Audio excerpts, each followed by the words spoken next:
Welcome to சாந்தி உலகம். இன்றைக்கி சேனலில் ரொம்ப சூப்பரான டெலிஷியஸான ஒரு ஸ்வீட் ரெசிபி தான் பார்க்க போகிறோம்.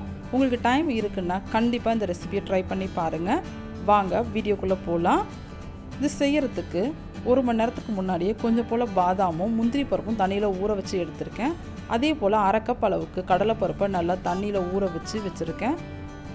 1 மணி நேரம் கழித்து பாதாமோட தோலெல்லாம் உரிச்சிட்டு எடுத்து வச்சுருக்கேன். ஃபஸ்ட்டு பாதாமி முந்திரி பருப்பையும் பேஸ்ட் பண்ணி எடுத்துக்கலாம். கடலைப்பருப்பையும் நல்லா குக்கரில் ஒரு விசில் விட்டு நல்லா வேக வச்சு எடுத்துக்கோங்க. முந்திரி பருப்பெல்லாம் அரைச்ச பிறகு கடலைப்பருப்பையும் போட்டு இந்த மாதிரி நல்லா பேஸ்ட் பண்ணி எடுத்துக்கோங்க. எவ்வளோ மைய பேஸ்ட்டாக அரைக்க முடியுமோ அந்த அளவுக்கு நல்லா பேஸ்ட் பண்ணி எடுத்துக்கோங்க. நெக்ஸ்ட்டு நம்ம குக் பண்ண ஆரம்பிச்சுக்கலாம். அதுக்கு அடுப்பில் ஒரு பேன் வச்சுட்டு 1/2 லிட்டர் போல் பால் சூடு பண்ணி வச்சுருக்கேன். நல்லா சூடான பிறகு எடுத்து வச்சுருக்க ரவாவை சேர்த்துக்கலாம். நான் இன்றைக்கி ரோஸ்ட் பண்ண ரவா தான் எடுத்திருக்கேன். உங்கள்கிட்ட ரோஸ்டட் ரவா இல்லை அப்படின்னா கொஞ்சம் போல் நெய்யில் வறுத்து எடுத்துக்கோங்க. கொஞ்சம் கொஞ்சமாக சேர்த்து அடுப்பை மீடியம் ஃப்ளேம்லேயே வச்சு சேர்த்து கிளறி விட்டுட்டே இருங்க. அட் அ டைமில் அப்படியே சேர்க்காதீங்க, அப்படி கட்டி கட்டியாக போன மாதிரி இருக்கும். ஏன்னா நம்மளோட பால் ஆல்ரெடி சூடாக இருக்குல்ல.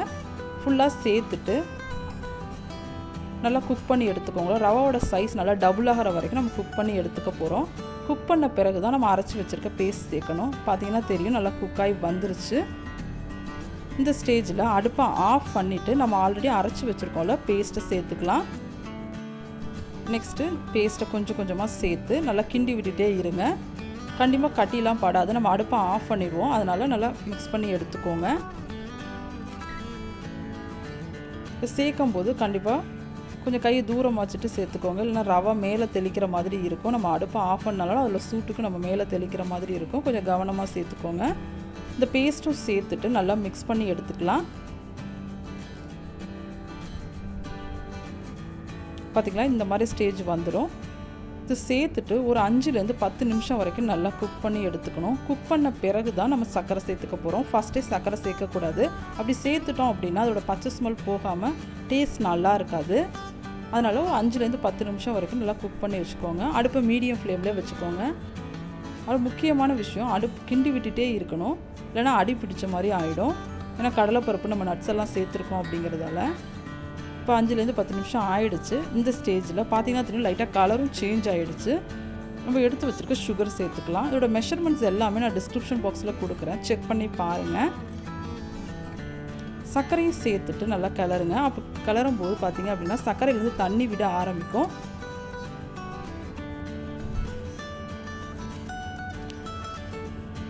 நீங்களும் இதே மாதிரி மெஷர்மெண்ட்டோட செஞ்சு பாருங்கள். இந்த ரெசிபி கண்டிப்பாக வித்தியாசமான ஒரு அனுபவத்தை உங்களுக்கு கொடுக்கும்.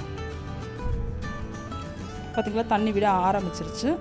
இந்த ஸ்டேஜில் நம்ம எடுத்து வச்சுருக்க ஃபுட் கலர் சேர்த்துக்கலாம். நான் இன்றைக்கி ஒரு 3 ட்ராப்ஸ் கலருக்கு ஆரஞ்சு ஃபுட் கலர் சேர்த்துக்க போகிறேன். இது கம்ப்ளீட்டாக ஆப்ஷனல் தான். உங்களுக்கு வேண்டாம், ஹெல்த்தியாக வேணும் அப்படின்னா நீங்கள் ஸ்கிப் பண்ணிக்கோங்க.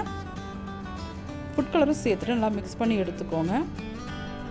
அதே மாதிரி ஒயிட் சுகருக்கு பதிலாக நீங்கள் ப்ரௌன் சுகர் கூட சேர்த்துக்கலாம். அதுவும் டேஸ்ட் நல்லா தான் இருக்கும். ஃபுட் கலர் சேர்த்துட்டு நல்லா மிக்ஸ் பண்ணி எடுத்துக்கோங்க. நெக்ஸ்ட்டு இந்த ரெசிபிக்கு தேவையான நெய்யெல்லாம் சேர்த்துக்க ஆரம்பிக்கலாம். டோட்டலாக நான் இன்றைக்கி 1/2 கப் அளவுக்கு தான் நெய் எடுத்திருக்கேன். உங்களுக்கு எக்ஸ்ட்ரா வேணும்னா சேர்த்துக்கோங்க. ஆனால் அதிகமாக சேர்க்கும் போது ரொம்ப திகட்டுற மாதிரி இருக்கும். அதனால் 1/2 கப் அளவு கரெக்டாக இருக்கும். அட் அ டைமில் அப்படியே சேர்க்காமல் கொஞ்சம் கொஞ்சமாக சேர்த்து கிண்டி விட்டுட்டே இருங்க. இதுக்கு மேலே இந்த ரெசிபி ரெடி ஆகிறதுக்கு டோட்டலாக 1/2 hour ஆச்சு. உங்களுக்கு பொறுமையும் டைமும் இருக்குது அப்படின்னா கண்டிப்பாக ட்ரை பண்ணி பாருங்கள் இந்த ரெசிபியை. ஒரு 20 மினிட்ஸ் கழிச்சு பார்த்திங்கன்னா இந்த மாதிரி தான் இருக்கும். பார்த்திங்களா, ஒன்று போல் சேர்ந்து வர ஆரம்பிக்குது. ஃபைனலாக இன்னும் கொஞ்சம் நெய் சேர்த்துட்டு நம்ம குக் பண்ணி எடுத்துக்கலாம். நெய் சேர்த்துட்டு கிளறும் போது பார்த்திங்க அப்படின்னா பேனில் ஒட்டாமல் கரண்டியோட ஒன்று போல் சேர்ந்து வரும். அதுதான் கரெக்டான பதம். இந்த ஸ்டேஜ்லேயே நீங்கள் சாப்பிட்றதுக்கு எடுத்துக்கலாம். ஆனால் நெக்ஸ்ட்டு முக்கியமான ஸ்டெப் இருக்குது, இதை கண்டிப்பாக செஞ்சு பாருங்கள். இந்த ஸ்டேஜில் ஒரு 1/2 டீஸ்பூன் போல் நான் இன்றைக்கி ஏலக்காய் தூள் சேர்த்துக்கிறேன். கண்டிப்பாக சேர்த்துக்கோங்க. ஏலக்காய் தூள் சேர்த்துட்டு அடுப்பை ஆஃப் பண்ணிவிட்டு நல்லா கிளறி விட்டு எடுத்துக்கலாம். பார்க்கவே சூப்பராக கலர்ஃபுல்லாக இருக்குல்ல. அவ்வளோதான், ரெடி ஆகிடுச்சு. ஒன்று போல் கலந்து வருது பாருங்கள். இந்த ஸ்டேஜில் நீங்கள் அடுப்புலையே அப்படியே தம் போடணுன்னாலும் போடலாம். நான் இன்றைக்கி ஓவனில் இதை ஒரு 30 மினிட்ஸ் பேக் பண்ணி எடுக்க போகிறேன். அதுக்கு இந்த மாதிரி ஒரு கண்ணாடி ட்ரேயில் நெய் தடவி வச்சுருக்கேன். அதில் நம்ம செஞ்சு வச்சுருக்க ரெசிபியை இதில் சேர்த்துக்கலாம். நீங்கள் நார்மலாக அடுப்பில் கூட செய்யலாம். நீங்கள் எப்பவுமே பிரியாணிக்கு தம் பண்ணுவீங்களா அந்த மாதிரி ரெடி பண்ணிக்கலாம். அப்படி இல்லை அப்படின்னா உங்கள்கிட்ட அடுப்பு கறி நீங்கள் வச்சுருக்கீங்க அப்படின்னா அதில் கூட ஒரு 20 மினிட்ஸ் நீங்கள் சூடு பண்ணி எடுத்துக்கலாம். அதுவும் டேஸ்ட் நல்லா தான் இருக்கும். இந்த மாதிரி ரெடி பண்ணிவிட்டு இது மேலே கொஞ்சமாக கார்னிஷ் பண்ணுறதுக்காக நான் நட்ஸு சேர்த்துக்க போகிறேன். நான் இன்றைக்கி கொஞ்சம் போல் முந்திரியும் பிஸ்தாவும் எடுத்திருக்கேன். இந்த டைமில் நான் ஓவனை ஒரு 10 மினிட்ஸ் 180 டிகிரி வந்து ப்ரீஹீட் பண்ணிட்டேன். நெக்ஸ்ட்டு நான் பேக் பண்ணிவிட்டு காமிக்கிறேன். ஒரு 30 மினிட்ஸ் பேக் பண்ண பிறகு இப்படி தான் இருக்கும். அதோட மேலே ஒரு க்ரஸ்ட்டு மாதிரி ஃபார்ம் ஆகிருக்கும்.